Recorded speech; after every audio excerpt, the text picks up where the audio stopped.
Shri T P Senkumar, September 2022 UAPA നിയമപ്രകാരം PFI നിരോധിക്കുന്നു. രാജ്യവ്യാപകമായ റെയ്ഡുകൾ നടക്കുകയാണ്. കേന്ദ്ര ഏജൻസികളുടെ ഭാഗത്തു നിന്നും നിരവധി തെളിവുകളാണ് PFI രാഷ്ട്രവിരുദ്ധത്തിനായി ഉപയോഗിച്ചിരുന്നത് എന്നുള്ളത് മനസ്സിലാക്കിയത്.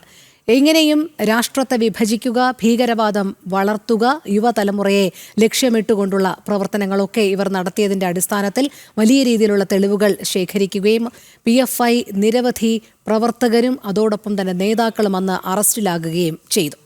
നിലവിൽ ഇപ്പോൾ NIA കോടതിയിൽ സ്പെഷ്യൽ പബ്ലിക് പ്രോസിക്യൂട്ടർ PFIക്കെതിരായി നിരത്തുന്ന തെളിവുകളുടെ അടിസ്ഥാനത്തിൽ വാദിക്കുമ്പോൾ വളരെ അപകടകരമായ പല സാഹചര്യങ്ങളും വിലയിരുത്തുകയുണ്ടായി. ഭാരതത്തിൽ ദക്ഷിണേന്ത്യ അടക്കമുള്ള സംസ്ഥാനങ്ങളെ വിഭജിക്കുക, നമ്മൾ നേരത്തെയും ചർച്ച ചെയ്തതാണ്. കട്ടിംഗ് സൗത്ത് എന്ന ആശയം രൂപീകൃതമാക്കിക്കൊണ്ട് അവർ മുന്നോട്ട് പോയി. ഏതെങ്കിലും രീതിയിലുള്ള ഒരു അപകടം ഭാരതത്തിന് മേലുണ്ടാകുകയാണെങ്കിൽ, പ്രത്യേകിച്ച് ഭാരതം പാകിസ്ഥാൻ യുദ്ധം അല്ലെങ്കിൽ കലാപം ഏതെങ്കിലും രീതിയിൽ ഉണ്ടാകുകയാണെങ്കിൽ, ഒരു ഭാഗത്ത് അത് നടക്കുമ്പോൾ ദക്ഷിണേന്ത്യ ലക്ഷ്യമാക്കി നമ്മൾ മറ്റൊരു കലാപം സൃഷ്ടിക്കണം എന്നുള്ള ഒരാഹ്വാനം പോലും അവർ നടത്തുന്ന തരത്തിലുള്ള ലഘുലേഖകളും ചിത്രങ്ങളുമൊക്കെ ലഭിക്കുകയുമുണ്ടായി. നമ്മൾ ഈ തെളിവുകളൊക്കെ ഒരു ഭാഗത്തേക്ക് മാറ്റിവെക്കുമ്പോൾ മറുഭാഗത്ത് ഇതിന് തത്തുല്യമായി വിലയിരുത്തേണ്ട ഒരു വശം കൂടിയില്ലേ, പ്രത്യേകിച്ച് കേരള രാഷ്ട്രീയം. ഈ കണ്ട കാലയളവിൽ അത്രയും 2006 മുതൽ തുടങ്ങുന്നു PFIയുടെ പ്രവർത്തനം കേരളത്തിൽ. അവർക്ക് താങ്ങും തണലുമായത് എങ്ങനെയാണ് ദക്ഷിണേന്ത്യ? അതുകൊണ്ട് തന്നെയല്ലേ അവർ ദക്ഷിണേന്ത്യ ആദ്യം വിഭജിക്കാം എന്നുള്ളൊരാശയത്തിലെത്തുന്നതും അവരുടെ തുടർ പ്രവൃത്തികളും വ്യാപനങ്ങളുമെല്ലാം ദക്ഷിണേന്ത്യ കണക്കാക്കി ലാക്കാക്കി മുന്നോട്ട് പോയത്? Shri T P Senkumar.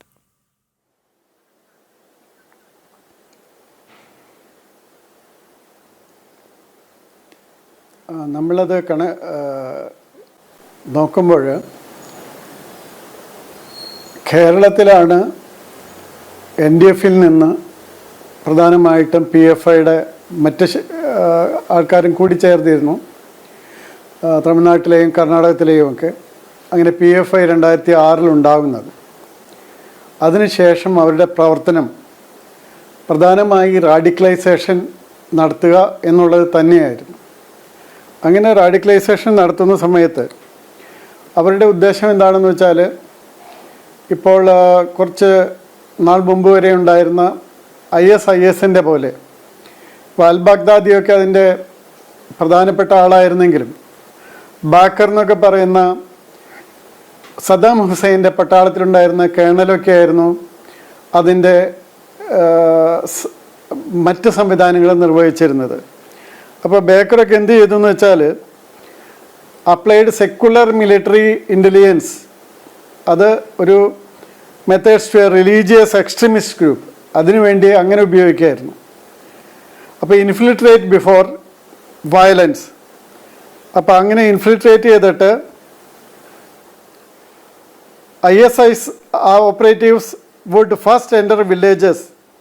അത് പ്രീച്ചേഴ്സായിട്ട്, ചാരിറ്റി വർക്കേഴ്സായിട്ട്, ടീച്ചേഴ്സായിട്ട്, എന്നിട്ട് അവർ മാപ്പ് ചെയ്യും ആരൊക്കെയാണ് കൊല്ലേണ്ടത്, ആരൊക്കെയാണ് ബ്ലാക്ക് മെയിൽ ചെയ്യേണ്ടത്, ആരൊക്കെയാണ് റിക്രൂട്ട് ചെയ്യേണ്ടതെന്ന്.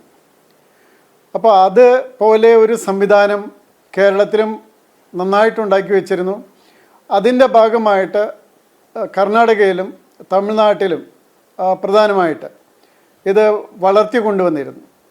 അപ്പോൾ ആ വളർത്തിക്കൊണ്ടുവരുന്നതിൻ്റെ ഭാഗമായിട്ടാണ് United States of South India എന്നൊരു കോൺസെപ്റ്റ് വന്നത്. ആ കോൺസെപ്റ്റ് വരാൻ കാരണം എന്താണെന്ന് വെച്ചാൽ, ഇപ്പോൾ ഇന്ത്യയുടെ പാകിസ്ഥാനുമായിട്ടുള്ളൊരു യുദ്ധം വരികയാണെങ്കിൽ, അതോടൊപ്പം ഒരുപക്ഷെ ചൈനയുമായിട്ടുള്ള ഒരു പ്രശ്നം കൂടി വരികയാണെങ്കിൽ, ഇന്ത്യയുടെ മിലിറ്ററി മുഴുവൻ ഇന്ത്യയുടെ വടക്ക് പടിഞ്ഞാറൻ, വടക്ക് കിഴക്കൻ മേഖലകളിൽ എൻഗേജ്ഡ് ആണ്. അപ്പോൾ ഇന്ത്യയുടെ ദക്ഷിണ മേഖലകൾ നോക്കാനായിട്ട് മിലിറ്ററിക്ക് പെട്ടെന്നൊന്നും വരാൻ പറ്റില്ല. അപ്പോൾ ഇവിടെ ആംസും കൂടി സ്റ്റോർ ചെയ്ത് കഴിഞ്ഞാൽ, ഒരു വയലൻസ് നടത്തിയാൽ, 1921 പോലെ ഒരു വയലൻസ് നടത്തിയാൽ തീർച്ചയായിട്ടും കുറേ അധികം സ്ഥലങ്ങൾ പിടിച്ചെടുക്കാനായിട്ട് സാധിക്കും. അതിനെ ഒരു പ്രത്യേക രാഷ്ട്രമായിട്ട് പ്രഖ്യാപിക്കുക. അങ്ങനെ പ്രഖ്യാപിച്ചിട്ട് അതിന് ഇൻ്റർനാഷണലായിട്ട് കുറേ രാജ്യങ്ങളെങ്കിലും അംഗീകരിക്കുന്ന ഒരു സ്ഥിതി ഉണ്ടാക്കുക. അപ്പോൾ അങ്ങനെ വന്നാൽ അതിന് ഒരു സാങ്ക്ടിറ്റി കിട്ടും. അപ്പോൾ ഇതൊക്കെയായിരുന്നു അവരുടെ ഉദ്ദേശം.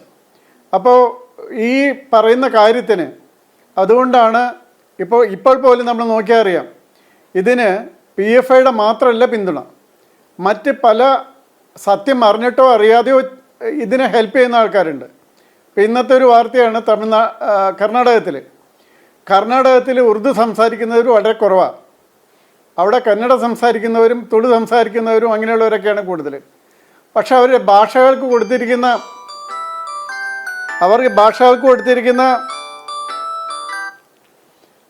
പണം എന്ന് പറയുന്നത് 100 കോടി ഉറുദു പഠിപ്പിക്കാനായിട്ട് 32 കോടി മാത്രമാണ് കന്നഡയ്ക്ക് പോലും കൊടുത്തിരിക്കുന്നത്. അപ്പോൾ അങ്ങനെയുള്ള ഒരു സംവിധാനത്തിൽ അവർക്ക് അതിൽ കൂടുതൽ ഒന്നും ചെയ്യാൻ സാധിക്കില്ല. അപ്പോൾ ആ സംവിധാനം തമിഴ്നാട്ടിലും ഉണ്ടായിരുന്നു. അപ്പോൾ ഇവിടെയെല്ലാം കിട്ടുന്ന സപ്പോർട്ട്, അതായത് ഡയറക്റ്റായിട്ട് PFIക്ക് മാത്രം കിട്ടുന്ന സപ്പോർട്ട് ഒഴികെ മറ്റ് ഗ്രൂപ്പുകളിൽ നിന്ന്, അതായത് ഓപ്പണായിട്ട് ഇന്ത്യയുടെ ആൾക്കാർ എന്ന് തന്നെ നമ്മളെല്ലാം കരുതുന്ന വിഭാഗങ്ങളിൽ നിന്ന് പോലും നല്ല രീതിയിലൊരു സപ്പോർട്ട് ഇവർക്ക് കിട്ടിയിരുന്നു. അതുപോലെ കട്ടിംഗ് സൗത്ത് എന്ന് പറയുന്ന ആശയങ്ങൾ പ്രചരിപ്പിക്കാൻ, ഇപ്പം നമുക്കറിയാം എറണാകുളത്ത് ഇങ്ങനെ ഒരു കട്ടിംഗ് സൗത്തിൻ്റെ സംവിധാനം വന്നു. അത് ആദ്യം ഇനോഗ്രേറ്റ് ചെയ്യാനായിട്ട് അതിനൊരു കളർ ഇല്ല എന്ന് തോന്നിപ്പിക്കാനായിട്ടൊരു പർട്ടിക്കുലർ ആളെ വിളിച്ചു. അദ്ദേഹം പിന്നെ അത് മനസ്സിലാക്കി പിൻവാങ്ങി. പക്ഷേ ആ പ്രോഗ്രാം അവർ നടത്തി. അതിൽ വളരെയധികം ഫോറിൻ ഫണ്ടിങ് ഉണ്ടായിരുന്നു. അപ്പോൾ ഇവർക്ക് ഫോറിൻ ഫണ്ടിങ്ങും ഉണ്ട്, എല്ലാം ഉണ്ട്. മാത്രമല്ല ഇപ്പോൾ ആലപ്പുഴയിലൊക്കെ നടത്തിയിരുന്നത് പോലെ ഉള്ള ജാഥകൾ, അതിലെ ഉയർന്ന മുദ്രാവാക്യങ്ങൾ നമ്മൾ കേട്ടതാണ്. അപ്പോൾ എന്ത് ചെയ്യുന്നു എന്ന് വെച്ചാൽ 1921 ടാഗോർ മലബാർ കലാപത്തെപ്പറ്റി എഴുതിയിട്ടുണ്ട്. അതിൽ അദ്ദേഹം എഴുതിയിരിക്കുന്നത് 10 ലക്ഷം മുസ്ലിംസും 40 ലക്ഷം ഹിന്ദുസും, ആ 10 ലക്ഷം മുസ്ലിംസിനെ പേടിച്ച് അരണ്ടിരിക്കുന്ന 40 ലക്ഷം ഹിന്ദുസ് എന്നാണ് ടാഗോർ, അവരെ ഞാൻ കണ്ടു എന്നാണ് എഴുതിയിരിക്കുന്നത്. അപ്പോൾ ആ രീതിയിൽ ഇപ്പോൾ ഈ സൗത്ത് ഇന്ത്യയിൽ പോപ്പുലേഷൻ വൈസ് അത്ര വലിയ ഒരു വിഭാഗമല്ല. അതിൽ തീവ്രവാദം എടുത്തു നോക്കുമ്പോൾ അത്ര വലിയതല്ലെങ്കിലും പട്ടാളത്തിൻ്റെയും പാരാമിലിറ്ററിയുടെയും അസാന്നിധ്യത്തിൽ അവർക്ക് ഇത് പിടിച്ചടക്കാനുള്ള ഒരു ഉദ്ദേശമുണ്ടായിരുന്നു. ആ കാര്യത്തിനെയാണ് അവർ United States of South India എന്ന് പേരിട്ട് വിളിച്ചത്. അത് അവരുടെ വിഷൻ 2047 ഇന്ത്യയെ ഒരു ഇസ്ലാമിക് സ്റ്റേറ്റായിട്ട് പ്രഖ്യാപിക്കുന്ന വിധത്തിലേക്ക് പോപ്പുലേഷൻ സ്ട്രക്ചറും അധികാരം പിടിച്ചെടുക്കലും കൊണ്ടുവരിക, ഹിന്ദുക്കളിൽ അധസ്ഥിത വിഭാഗങ്ങളെ മറ്റു വിഭാഗങ്ങളിൽ നിന്ന് അകറ്റി മാറ്റി അങ്ങനെ കൊണ്ടുവരുവാനും അതിൽ നിന്ന് മറ്റുള്ളവർ കൂടി ചേർന്നാൽ അവർക്ക് അധികാരം പിടിക്കാനും സാധിക്കും. അങ്ങനെ 2047 അവർക്ക് ഇത് പിടിച്ചെടുക്കാൻ സാധിക്കുമെന്നുള്ള ഒരു വിശ്വാസം അതിൻ്റെ ഇതിലായിരുന്നു അവർ വർക്ക് ചെയ്തിരുന്നത്. ഇപ്പോൾ കേരളത്തിലൊക്കെ ആണെങ്കിൽ തന്നെയും ആംസ് ട്രെയിന് കൊടുക്കുന്ന പല സ്ഥലങ്ങളും ഉണ്ടായിരുന്നു. അപ്പോൾ അങ്ങനെയുള്ള പല സ്ഥലങ്ങളിലും അവർക്ക് NIA റെയ്ഡ് നടത്തി. പിന്നീട് അപ്പോൾ അങ്ങനെ എനിക്ക് തോന്നുന്നു ഗ്രീൻ വാലി 6ാമത്തെ സ്ഥലമാണ്. അങ്ങനെയുള്ള വലിയ സ്ഥലങ്ങളുണ്ടായിരുന്നു ആംസ് ട്രെയിനിങ്, ഇൻക്ലൂഡിങ് ഇപ്പോൾ പത്തനാപുരത്തിനടുത്ത് അവരൊരു സ്ഥലത്ത് ആംസ് ട്രെയിനിങ് നടത്തിയിട്ട് അതിൻ്റെ ബുള്ളറ്റിൻ്റെ കാലി കവറൊക്കെ കിട്ടിയായിരുന്നു. അങ്ങനെ നിരവധി 6 സ്ഥലങ്ങളുണ്ടായിരുന്നു അവർ റെയ്ഡ് നടത്തി പിടിച്ച സ്ഥലങ്ങൾ. അപ്പോൾ അങ്ങനെയുള്ള സ്ഥലങ്ങളെല്ലാം ഉണ്ടായിരുന്നു. അതുകൊണ്ട് നമ്മൾ മനസ്സിലാക്കേണ്ടത് അവർക്ക് ഈ ഒബ്ജക്റ്റീവ് ഉണ്ടായിരുന്നത് ഇന്ത്യയുടെ മിലിറ്ററിയും പാരാമിലിറ്ററിയും മറ്റു കാര്യങ്ങളിൽ എൻഗേജഡ് ആയിരിക്കുന്ന സമയം ദക്ഷിണേന്ത്യ ഭീകര ആക്രമണം പോലെ നടത്തിയതിന് ശേഷം ഇവിടെയുള്ള മറ്റ് ജനവിഭാഗങ്ങളെ, അവർ ബഹുഭൂരിപക്ഷം ആണെങ്കിൽ പോലും അവരെ ആയുധം കൊണ്ട് കീഴ്പ്പെടുത്തി ഭീഷണിപ്പെടുത്തി ഇവരെ കൂടെ നിൽക്കാവുന്നവരെ അവരെ കൂടെ നിർത്തി ഒരു സെപ്പറേറ്റ് രാജ്യം ആദ്യം ഉണ്ടാക്കാനായിട്ട് ഒരു ധാരണ അവർക്കുണ്ടായിരുന്നു എന്നുള്ളതാണ്. അതാണ് NIA കോടതിയിലും പറഞ്ഞത്. അതെ.